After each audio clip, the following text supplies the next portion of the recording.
Hai teman, selamat datang di channel Sekate New. Jangan lupa pada teman-teman untuk like, komen, dan subscribe supaya tidak ketinggalan update dari channel ini. Mimin ucapkan terima kasih. Selamat menyaksikan. CEO Angkuh bab 77. Abi Fikra kaget karena ditegur ayah mertuanya. "Kamu ngapain di sini? Kenapa nggak masuk ke dalam?" tanyanya. Fikra menggaruk tengkuknya tidak gatal. Rum kan kalau lihat aku pasti mual bi, jadi cuman bisa merhatiin dari jauh," terangnya. Hanya itu jawaban yang keluar. Itu memang lebih masuk akal. Entah mertuanya itu tahu atau tidak soal rumah Isa yang akan mual saat melihat Fikra. "Oh iya, Abi lupa. Kemarin Rum juga sempat cerita. Makanya dia sementara tinggal di rumah Abi. Maaf ya." "Kenapa Abi minta maaf?" "Seharusnya aku yang minta maaf karena merepotkan. Aku malah nggak bisa menjaga Rum karena hal ini." "Kamu tenang aja. Abi sama Umi jaga Rum di sini kok. Rum itu persis seperti Uminya dulu. Nggak bisa kalau lihat Abi bawaannya mual." "Kalau waktu itu Abi yang ngungsi," terangnya sambil terkekeh. "Lama nggak itu Bi kayak gitu?" Fikra terlihat penasaran. "Dulu sih Umi sampai usia kandungannya 4 bulan. Mata Fikra membelalak. 4 bulan terlalu lama untuknya. Bagaimana mungkin 4 bulan bisa berjauhan seperti ini dengan rumah Isa, meski belum mencintai wanita itu. Namun saat rumah Isa tidak ada, Fikra merasakan kehilangan sosok sang istri. Wanita yang biasa membersamai tiba-tiba tidak ada di sisi. Jelas itu membuat ada yang kurang dalam hidup Fikra. Tapi setiap wanita hamil kan beda-beda. Bisa lebih cepat atau lebih lama, sambungnya. Jika lebih cepat, jelas itu sangat menguntungkan. Namun saat membayangkan bisa lebih lama itu akan membuat Fikra semakin nelangsa. Apalagi rumah Isa belum memberikan kejelasan apakah wanita itu memaafkan Fikra atau tidak. Setelah berbincang sebentar, Fikra langsung pamit pulang. Bagaimanapun ia harus menjaga harga dirinya, takut jika rumah Isa memergoki. Meski ayah mertuanya tidak menjamin bisa tutup mulut. Karena tidak mungkin Fikra mengatakan pada ayah mertuanya untuk tidak mengatakan apapun pada rumah Isa. Itu sangat memalukan bagi Fikra.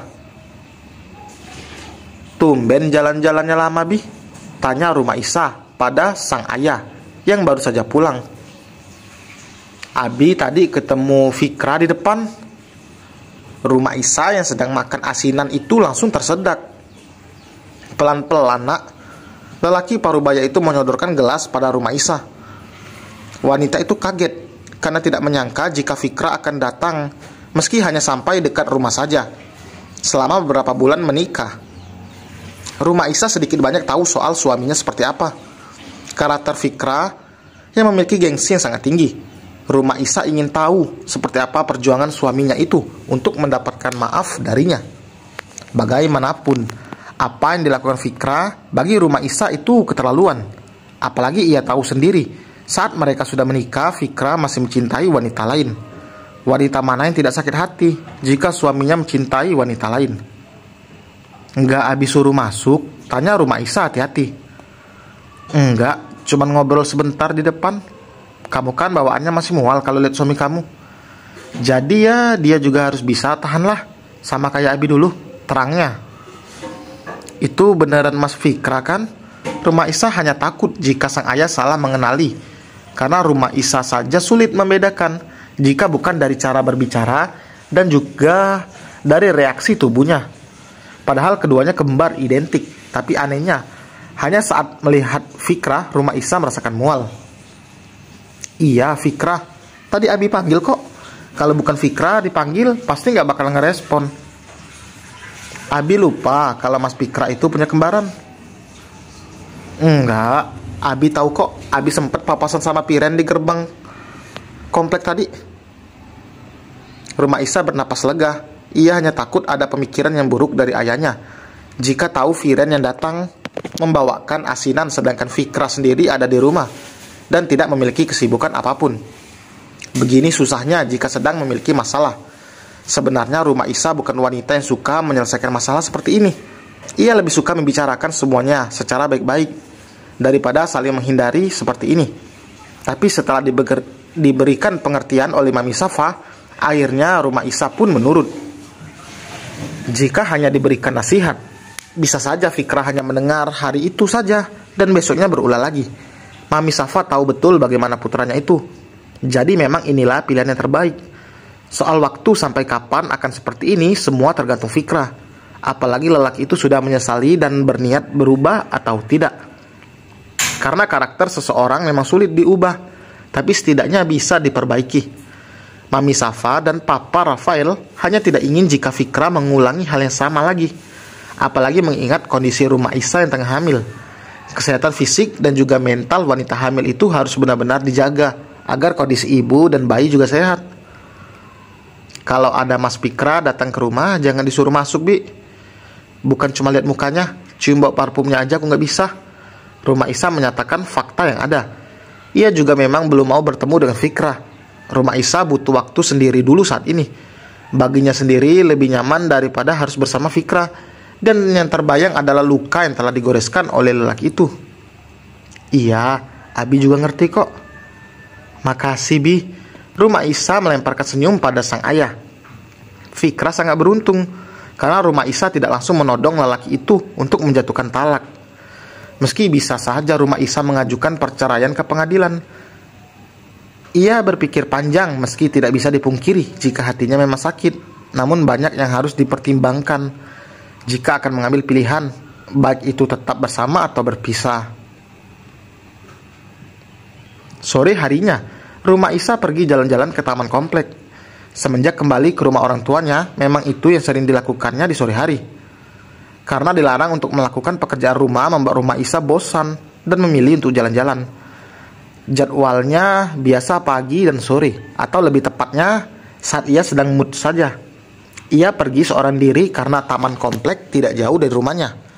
Lagi pula sang ibu sedang sibuk di rumah mempersiapkan hidangan karena ada teman-teman ayahnya Rumah Isa yang akan datang. Wanita itu menjatuhkan dirinya di bangku taman, menghirup dalam-dalam oksigen dan menghembuskannya perlahan. Tangannya terangkat untuk mengelus perutnya yang masih rata itu. Ia tidak lagi merasakan mual dan muntah hebat seperti saat di rumah mertuanya. Rumah Isa juga bisa makan apapun, tidak memilih ingin ini atau itu. Tapi itu adalah hal yang baik tentunya agar kesehatannya tetap terjaga. Apalagi saat ada masalah seperti ini. Enak jadi pelakor. Rumah Isa mendongak saat seseorang berdiri di hadapannya sambil mengatainya. Mata wanita itu membulat sempurna. Kamu? Ia dibuat kaget karena kehadiran Kiana. Sepertinya Kiana memang tidak ada kapoknya untuk terus mengganggu Rumah Isa, rumah tangga Fikrah dan juga Rumah Isa. Setelah mengatakan hal macam-macam pada orang tua Fikrah, sekarang wanita itu dengan nekatnya mendatangi Rumah Isa.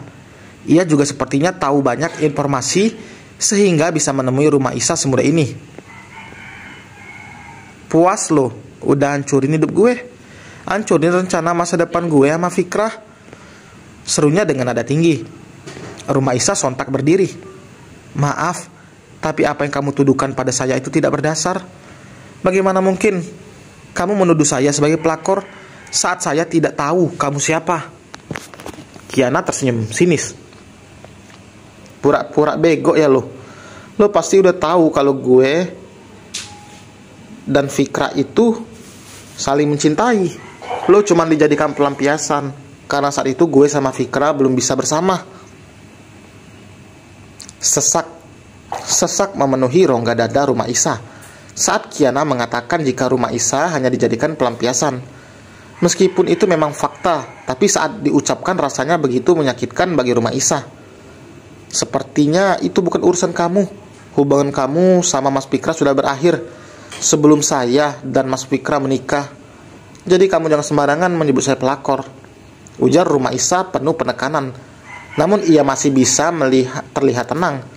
Ia bukan orang yang dengan mudah tersulut emosi. Gue nggak peduli soal itu. Yang terpenting sekarang lo lepasin Fikrah. Dia itu cuma cinta sama gue. Lo jangan nyiksa dia kayak gini. Fikra juga berhak bahagia sama gue. Dia itu coba deketin lo cuman karena orang tuanya doang. Dia nggak mau orang tuanya marah ke dia. Kedua tangan Rumaisa mengepal di sisi tubuhnya. Silakan kamu ambil Mas Fikra. Saya tidak pernah menahan dia untuk ada di samping saya. Tapi jangan salahkan saya kalau dia tetap memilih saya. Meskipun kamu memaksa. Biarkan dia sendiri menentukan pilihannya. Kiana yang kadung emosi langsung mendorong tubuh Rumaisa dengan keras. Membuat wanita itu yang tidak sempat menghindar, tubuhnya limbung. Perutnya menghantam ujung kursi taman yang keras. Rumaisa meringis sambil memegangi perutnya yang terasa sakit.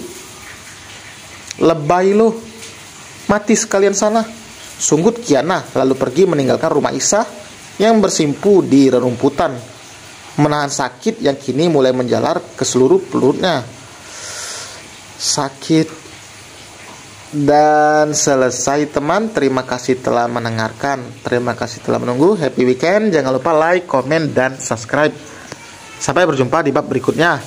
Oh iya, besok hari Sabtu. Bye.